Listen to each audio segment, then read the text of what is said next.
podcast is part of the Sports Social Podcast Network.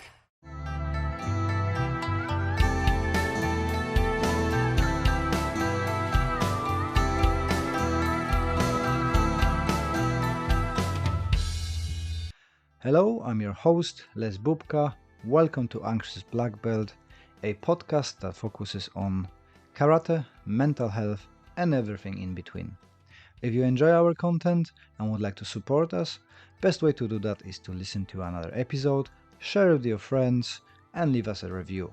All this stuff helps the mysterious algorithm to introduce our podcast to new audience. Thank you for joining me, and let's listen to the episode. Today we're diving into the role and responsibilities of a key instructor titles within the martial arts hierarchy. Sensei, Renshi, Shihan, Kyoshi, Hanshi, and Soke. Those are kind of general titles used.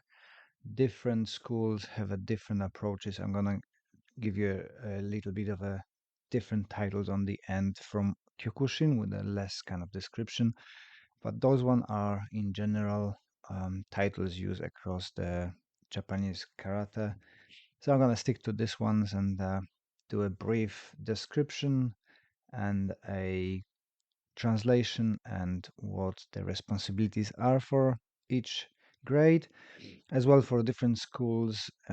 Different requirements are needed for those titles. So for us, generally it is that a sensei is from third dan up. If is a lower rank but runs his own dojo, it will be addressed as sensei as well. Shihan is 5th dan, Kyoshi is 7th dan, and Hanshi is 9th dan. But like I said, many different schools have it differently, so don't take it as a gospel. Have a look what other people do, how they address, and if it's different in your school, that's great, no problem whatsoever. I'm kind of not obsessed with the titles. For me, we're using only sensei, and it's very, very rare that we actually talk to each other, senseis or shihans or whatever. It's completely not something on our agenda and not something we do. But I understand that some people like those terms, and it's a sign of respect. Just to mention that usually you don't address yourself as sensei, so it will be a honorary title when people refer to you. All right, but let's crack on and see that evolution and growth of the titles, and we're going to start with a sensei and the role of sensei. Let's kickstart with the sensei and the role of sensei. The term sensei translates to one has gone before and represents a teacher or instructors in the martial art. Minimum requirement for it is about 3 years of teaching as an experienced senpai. Assist on the floor with classes, ensuring smooth operation and adherence to protocols, leading warm-ups and teaching lower ranks, developing classes, implementing new material and research for the growth, such as new weapons, katas applications, and martial arts history, manage clubs under the supervision, and take on senior teaching roles at the Honbu. Honbu is a main dojo. Act as a senior advisor to Dai senpais, overseeing school directions, grading procedures, and club etiquette. Unify clubs and maintain disciplines are the main responsibilities of sensei. Now, second one will be Renshi. And Renshi is combining two Japanese words, Ren for polished, tempered, and Shi for a person, signifying a polished instructor or an expert. The minimum requirement for this title is 4 years of teaching experience as sensei, and to his or her responsibilities will be a foundational duties as sensei, deeper involvement in class development and research, overseeing specific areas of the Honbu, ensuring that quality and consistency of training, senior advisor to sensei, guiding the school's direction and resolving issues, advice on behavior, attitude, and discipline to foster a united and growing club environment. Renshi embodies the art, both in skills and character, setting a moral and spiritual example. The title denotes respect and should be used by students when addressing the Renshi, reflecting a higher level of reverence. A title above the Renshi is a Shihan. Shihan translates to Master Instructor, indicating an even higher level of expertise. Minimum requirement for Shihan is 5 years of teaching experience as Renshi. Continuation of responsibilities, held by a Sensei and Renshi with a broader scope of influence. Mentor and manage teachers, ensuring the proper dissemination of techniques and philosophy. Senior advisor to Renshis, assisting with school direction protocols and grading setups. Playing a significant role in the expansion and unity of the clubs. The Shihan is a central figure in maintaining the quality and integrity of the martial arts school. The term should be used with utmost respect, and Shihan never refers to themselves with this title. One above, a Kyoshi. Kyoshi means professor or philosopher, indicating a higher level of knowledge in martial arts, philosophy, and technique. Minimum requirement for Kyoshi is to 6 years of teaching experience as Shihan. Responsibilities for Kyoshi are teaching and mentoring other instructors, focusing on philosophical aspects and advanced techniques. Senior advisor to Renshis and involved in the school's strategic direction. Maintain a specific area of the Honbu and assist in the development of new material and training methods. Ensuring the school's unity, discipline, and expansions efforts.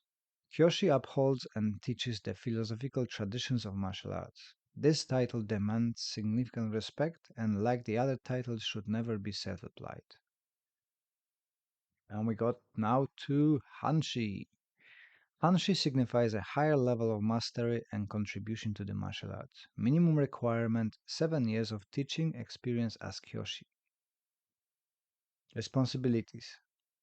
Acts as a senior authority guiding the school's overall philosophy, curriculum, and training standards. Plays a crucial role in uniting and expanding the martial arts community within the school.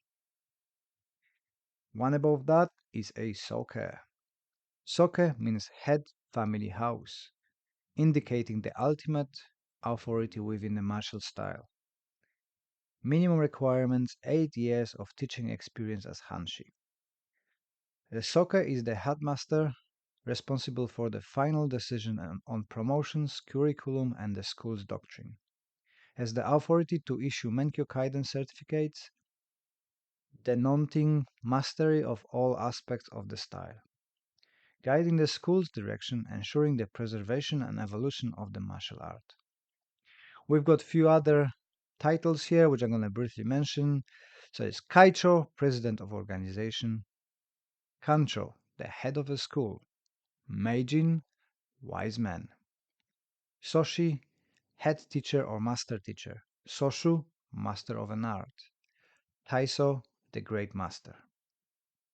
And we got specific ones for offshots in like Kyokushin and kind of more full contact styles, where they've got some subtitle as well, or replacement titles. So for example, Soshu, meaning the founder, and was used by Shigeru Oyama, who started the World Oyama Karate Organization, where I started my first steps of karate.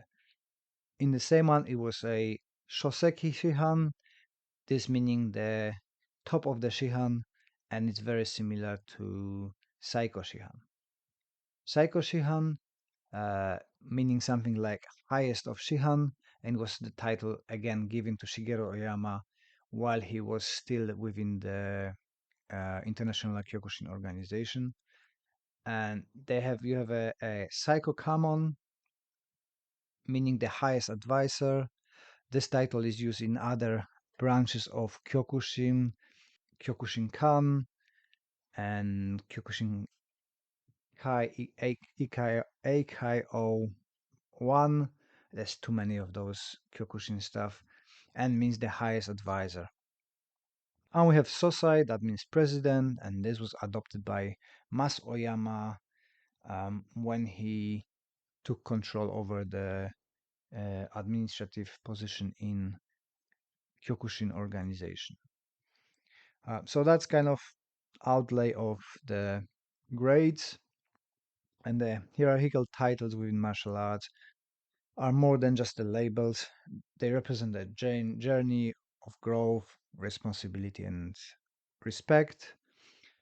Each level builds on the previous, ensuring that the martial art is taught properly and evolution of standards of excellence. As with everything, this is something that might be a legitimate thing. It might be just to fulfill your ego, and we see that a lot in different karate branches that people crave those titles. And personally, for me, it's too many of those titles. For me, Sensei is the most fulfilling, I would think. It made me really proud when I become a Sensei, and I stick to that.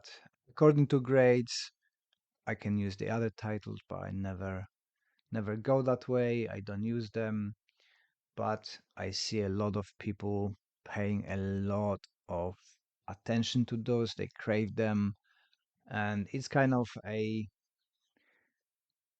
stroking your ego and building yourself up, and sometimes is a tool to enforcing the respect. Look, you cannot speak to me like that because I'm a Renshi. I'm cannot ask me a question. I'm a Shihan, and stay in your line because I'm so important. And it's kind of like a peacock, right? Showing all the feathers and people showing their belts and titles and stuff like that. So it is a bit like of a egoistic stuff. But hey ho, who am I to judge? Everybody got their own way, and if it makes you happy and you're not boasting about it, please feel free to use the all the titles you want in a life. If that makes you a better person, I'm all for it. In our organization, we don't do that. And if you are one of those high title, high rank people, just please don't boast about it that we need to address your Hanshi. If you've got that respect, people will address you that way. And please don't do it outside of the dojo. I had a few instances when I was in the shop. Somebody come to me, "Ooh, Sensei, ooh, Shihan," and please keep it in the dojo. It doesn't look nice. I don't think so. Any of the normal teachers, senseis, shihans, and so on need that level of respect that in the shop you have to be addressed by the Japanese titles. We are not in Japan, and we are not in the dojo, so keep it to yourself. Just if you see me, just say, "Hey, how are you, Les? Good to see you," or maybe just avoid me if you don't like me. Anyway, that's my thoughts on a titles and the arrangement of them and responsibilities of them. And I hope it was somewhat useful. Well done for listening to all of it. You are a superhero. Thank you very much for your support. And if you could leave us that review on a podcast platform, that would be amazing. I appreciate your time, appreciate your support, and I wish you all the best until the next one. Sports Social Podcast Network.